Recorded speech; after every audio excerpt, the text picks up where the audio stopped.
Hi hello welcome back my YouTube channel.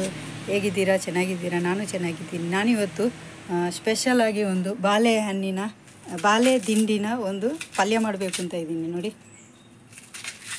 ಇದು ಬನ್ನಿ ಇವಾಗ ಕಟ್ ಮಾಡೋಣ.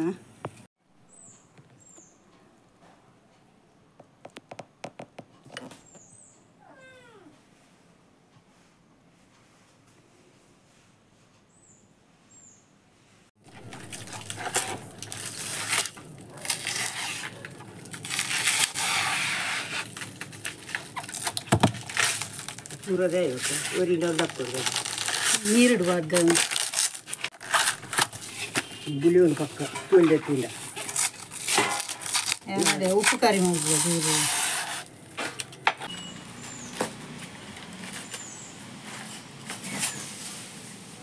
ಇದು ಬೇಕಾಗುವ ಇಂಗ್ರೀಡಿಯೆಂಟ್ಸ್ ನೋಡ್ಕೊಂಡು ಬರೋಣ. ಅರ್ಧ ಹೋಲು ಈರುಳ್ಳಿ ತೊಗೊಂಡಿದ್ದೀನಿ, ಅರ್ಧ ಟೊಮ್ಯಾಟೊ, 3 ಎಸಳು ಬೆಳ್ಳುಳ್ಳಿ, 2 ಹಸಿಮೆಣಸಿನ್ಕಾಯಿ ಮತ್ತು ಕರಿಬೇವಿನ ಸೊಪ್ಪು, ರುಚಿಗೆ ತಕ್ಕಷ್ಟು ಉಪ್ಪು ಹಾಕ್ಕೊಳ್ಳಿ. ಮತ್ತು ನಾನಿಲ್ಲಿ ಕಾಯಿ ತುರಿ ತೊಗೊಂಡಿದ್ದೀನಿ. ಬನ್ನಿ ಇವಾಗ ಸ್ಟಾರ್ಟ್ ಮಾಡೋಣ. ಅಲ್ಲೇ ಇಟ್ಕೊಳ್ತಾ ಇದ್ದೀನಿ. ಕೊಕೊನಟ್ ಆಯಿಲ್ ಹಾಕ್ತಾಯಿದ್ದೀನಿ, ಸ್ವಲ್ಪ ಸಾಸಿವೆ ಹಾಕ್ತಾಯಿದ್ದೀನಿ, ಹಿಡಿತಾ ಉಂಟು.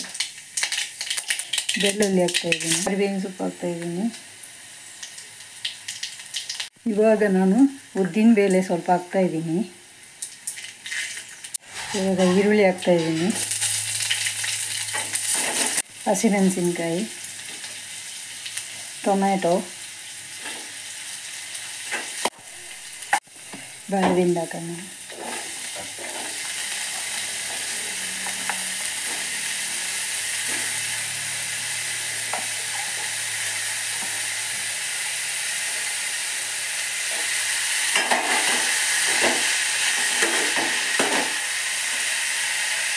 ಚೆನ್ನಾಗಿ ಒಂದ್ಸಲ ಇದು ಎಣ್ಣೆಯಲ್ಲೇ ಫ್ರೈ ಆಗಲಿ.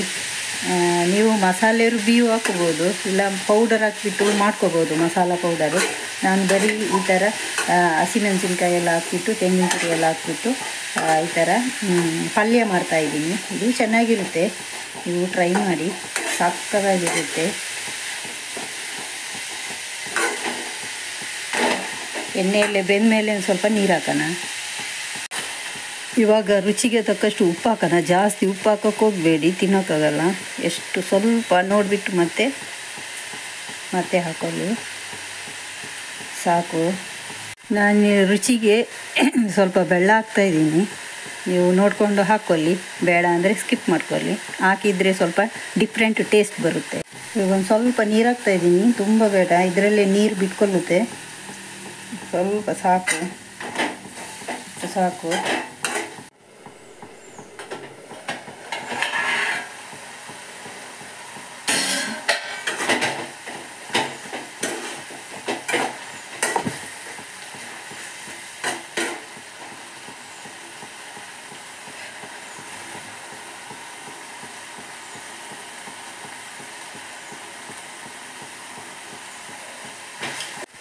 ಕೊನೆಯಲ್ಲಿ ನಾವು ಇವಾಗ ತೆಂಗಿನ ತುರಿನ ಮಿಕ್ಸ್ ಇದಕ್ಕೆ ಹಾಕೋಣ. ಸಾಕು.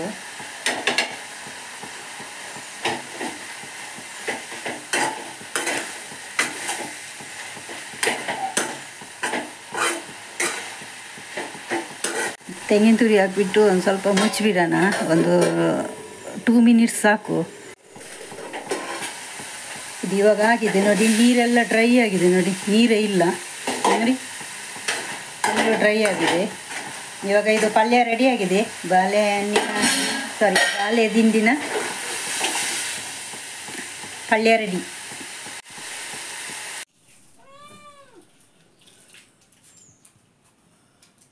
ನೀವು ಬೇಕಾದರೆ ಟ್ರೈ ಮಾಡ್ಕೊಳ್ಳಿ. ಈ ರೆಸಿಪಿ ನಿಮಗೆ ಇಷ್ಟ ಆದಲ್ಲಿ ದಯವಿಟ್ಟು ನಿಮ್ಮ ಪ್ರೋತ್ಸಾಹ ತುಂಬ ಮುಖ್ಯ ನನಗೆ.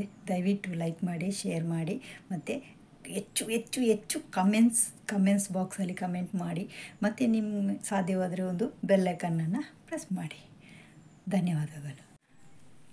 ಇದರ ಬೆನಿಫಿಟ್ ಏನು ಅಂದರೆ, ಬಾಳೆ ದಿಂಡು ಕಿಡ್ನಿ ಸ್ಟೋನಿಗೆ ತುಂಬ ಒಳ್ಳೆಯ ಒಂದು ಔಷಧೀಯ ಗುಣ ಹೊಂದಿರುವ ಒಂದು ವಸ್ತು.